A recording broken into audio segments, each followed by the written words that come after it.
Muy buenos días, estamos en Radio Forever 92.5, son las 7 de la mañana 41 minutos. El día de hoy, 28 de diciembre del 2010, día martes, la iglesia recuerda la fiesta de los santos inocentes. El único evangelio de los 4 que habla sobre los santos inocentes es el de Mateo. El pasaje bíblico es extraordinario cuando dice que el ángel se le apareció a San José y le dijo: levántate, toma al niño y a su madre y huye a Egipto. Y todo esto para que se cumplan las escrituras, porque en el Antiguo Testamento todo esto que el ángel le va diciendo y orientando a José estaba ya escrito, e inclusive la huida a Egipto, el regreso de Egipto, que no regresa a su propia tierra, sino que se queda en Nazaret, para que sea nombrado el Nazareno. Como dice el mismo Evangelio, quien quiera creer, que crea, y quien no quiere creer, que no crea. Pero Herodes mandó a matar a todos los niños menores de 2 años. Algunos historiadores dicen que no debió ser más allá de unos 500 niños, o menos de esa cifra, porque la cantidad de habitantes en ese entonces no llegaba proporcionalmente a una cifra mayor, como para que fueran demasiado o una gran cantidad de niños. Inclusive algunos llegan a pensar que no pasó de 50 niños, 40 niños, en fin. Lo importante es que Jesús debió salvarse ante la orden de Herodes, cuando enviaba a eliminar a los niños que supuestamente lo iban a reemplazar en el reinado de Israel, de su pueblo. Esto en la actualidad lo conocemos como el Día de los Inocentes, y muchos pasan por alto la verdadera razón de este Día de los Santos Inocentes y hacen las bromas. Las bromas, algunas livianas, algunas mentiras, dicen algunos que son mentiras blancas, aunque no hay ninguna mentira que deba llamarse blanca, o las bromas inocentes para los santos inocentes. En todo caso, el día de hoy he estado revisando un poco más la prensa, y parece que hemos perdido la costumbre. Por lo menos no encontré todavía en el diario El Universo, el diario Expreso, en el diario Súper, alguna sección de las noticias de los inocentes. Pero no es de extrañarse que durante el día alguien lo llame, la llame a usted, amigo, amiga que nos escucha, a hacerle alguna broma, si es que todavía persiste esta costumbre popular de los santos inocentes. Pero esa es la realidad, el fondo de dónde procede lo que el día de hoy la Iglesia Católica celebra, recuerda la muerte de los inocentes por la orden de Herodes. Y hablando también de inocentes, como esta semana estamos conversando sobre los temas trascendentales, esos temas que nos van a quedar pendientes definitivamente, porque a los 4 años de gobierno del presidente Rafael Correa aún quedan pendientes. Uno de esos temas, ayer conversábamos ampliamente sobre la política, las leyes.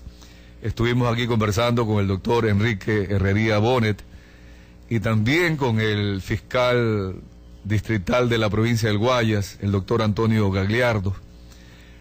Primero hablábamos de la política con el doctor Herrería, esta política ecuatoriana que tanto necesita de nosotros para salir adelante, para enfocarnos hacia la madurez política y poder realmente administrar a este país como corresponde, con justicia, con equidad, pero sobre todo con eficiencia, con eficacia. Que la política no sea aquel remedio de las mejores decisiones por parte de los ecuatorianos. Siempre, hasta el cansancio, hablamos de que este país es rico, pero a pesar de esto tiene una mala administración de nosotros los ecuatorianos. Por eso, ¿de qué vale la riqueza si no la podemos realmente administrar de manera adecuada? Todavía la pobreza, el desempleo es lo que está primando. Y cuando hablábamos con el doctor Antonio Gagliardo sobre los arreglos o las reformas que se están planteando a las leyes, 4 leyes que se están modificando, en menos de 2 años después de haber decidido por una constitución. Pero aún la Constitución también tiene que ser modificada. La Constitución que no permite que algunas reformas a las leyes se las pueda aplicar porque serían inconstitucionales, ya que la Constitución ecuatoriana, garantista, como que se adelantó a los tiempos.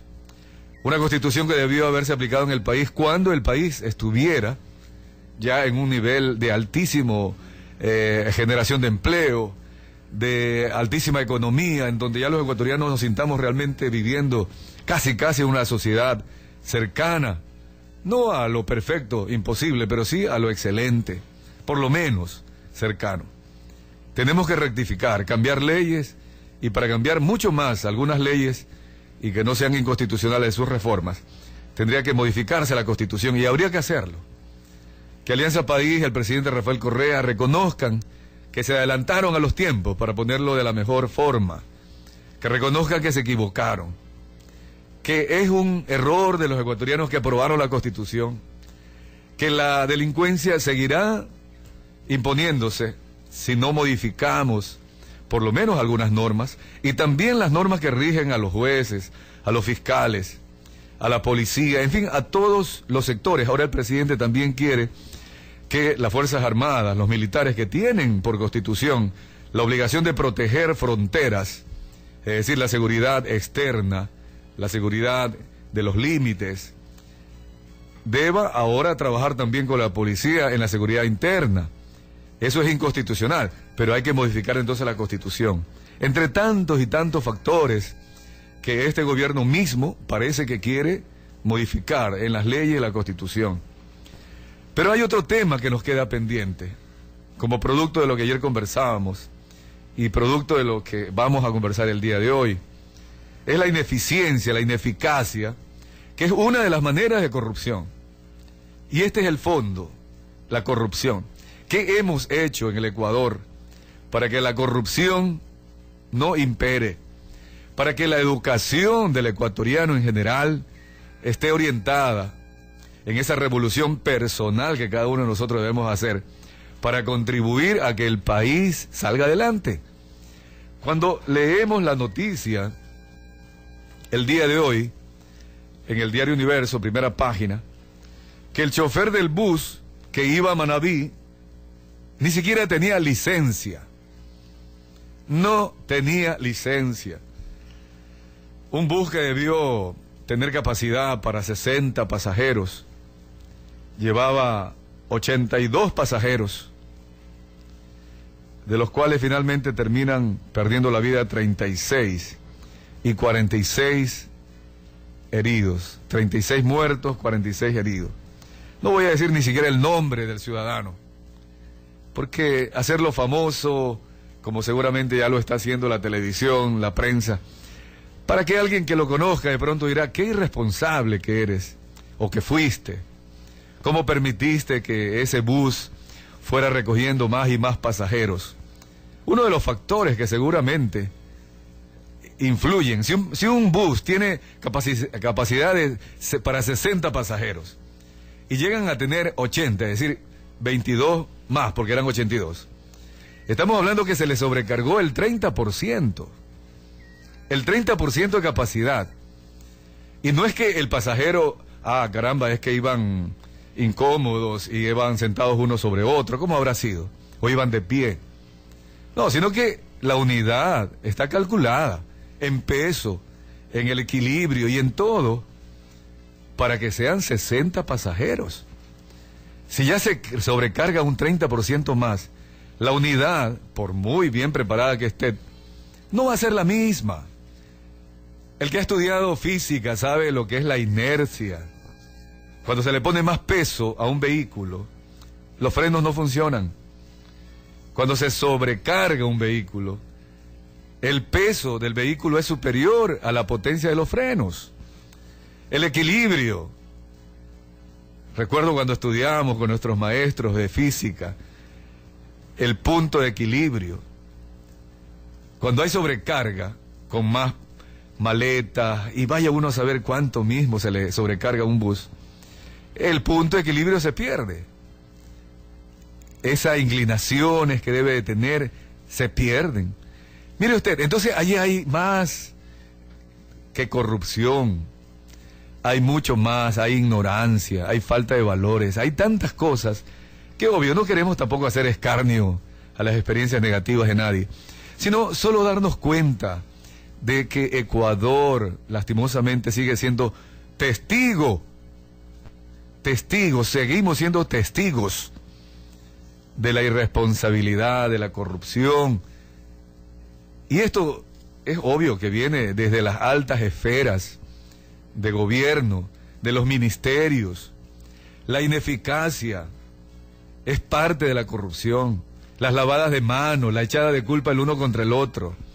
Es una cosa realmente que nos debe de avergonzar a los ecuatorianos. Dice Mario Vargas Llosa ahora en su libro El sueño del Celta, cuando va describiendo la historia de Roger Casement o Casement, dependiendo de la pronunciación, si es inglesa o española, cuando él busca la justicia, los derechos humanos en África, en la Amazonía peruana, y cuando quiere la justicia en su país, Irlanda, que se libere de la opresión de los ingleses, hablaba también de sentimientos, hablaba de la política. Y expresiones seguramente que estarán registradas en los diarios de este personaje central de la novela, El sueño del Celta. Pero Mario Vargas Llosa dice ahí algo que es muy común en todo el mundo. Y estamos hablando del entorno de Inglaterra en el año 1916, cuando lo ejecutan al personaje de su novela. Él dice que los sentimientos no cuentan en la política, que en la política solo interesan las conveniencias y los beneficios de quienes hacen política. Y uno se impacta, ¿verdad? Porque lo sabemos, no es nada nuevo. Pero uno dice, es que esperamos a que los servidores públicos piensen en la ciudadanía, piensen en el pobre, en el pueblo, en el humilde, el que necesita trabajo. Pero algo pasa. Llegan a los poderes y conocemos algunas personas que de pronto en los corrillos de amigos discuten como que van a solucionar los problemas del mundo, no solo del país. Pero llegan a instancias de poder y algo sucede. ¿Será que hay una maraña que les impide para que sus valores se impongan, para que sus eficiencias, sus conocimientos, la experiencia que han adquirido en actividades privadas? Parece que cuando llegan a las funciones públicas, algo sucede. ¿Será que también se marean con el poder, comienzan a ordenar, algunos que nunca han ordenado, que nunca han manejado grandes presupuestos, gran número o personal, ¿verdad? Toman decisiones, contratos millonarios. Algo pasa. Y no hablemos que caen en la corrupción. Ya sabrá la Contraloría y la Procuraduría, en fin, todos estos organismos de control, la Fiscalía, investigar. Pero por lo menos, de acuerdo a los resultados, hay ineficiencia, hay ineficacia. No se está cumpliendo con lo que la ciudadanía necesita.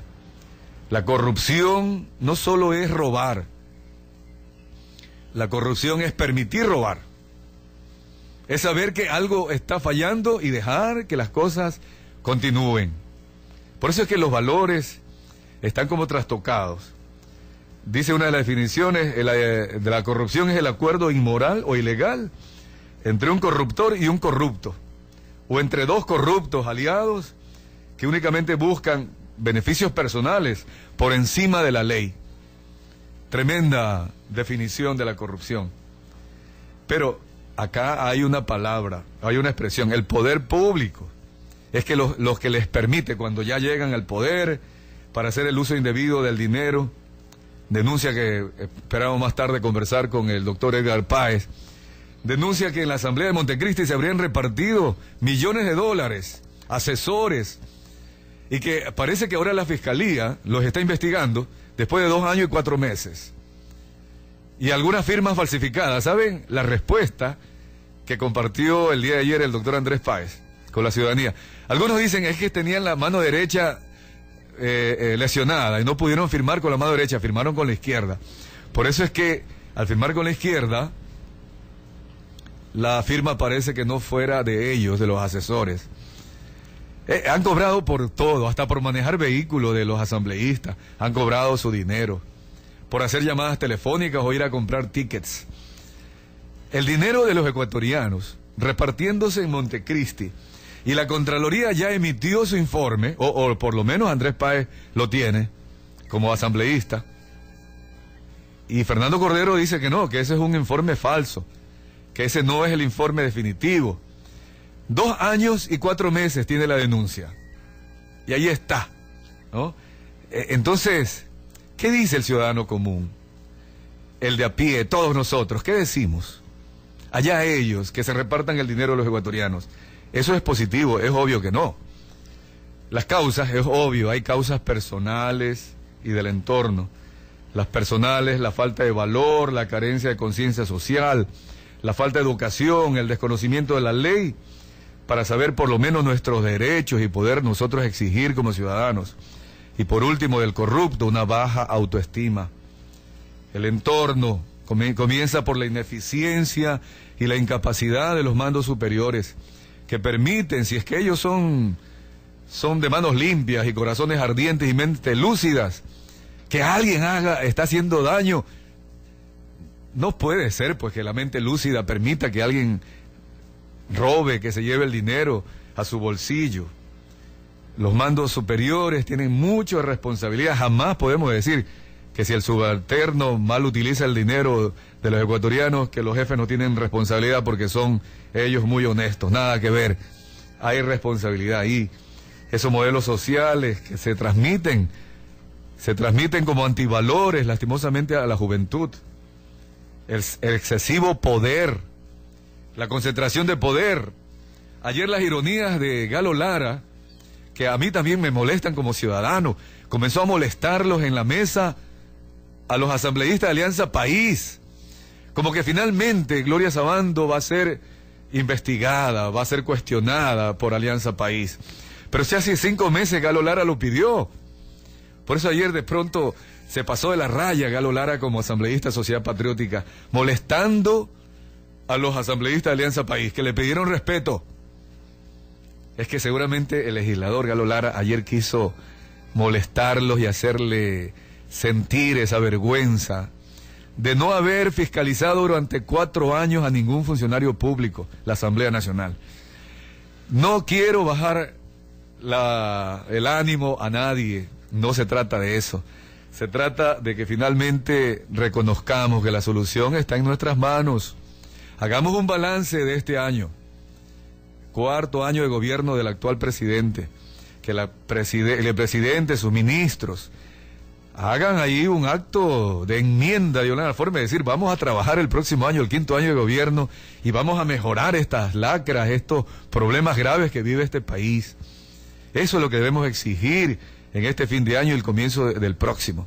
Mayor eficiencia, mayor eficacia, que no se siga reciclando a los fracasados de algún cargo público, que no se los premie dándole otro cargo público como que no pasó nada. Pasaron 2, 3, 4 años y no hicieron nada o fracasaron, y sin embargo ahí están en el gobierno. El presidente Correa tiene la palabra. Vamos al corte comercial.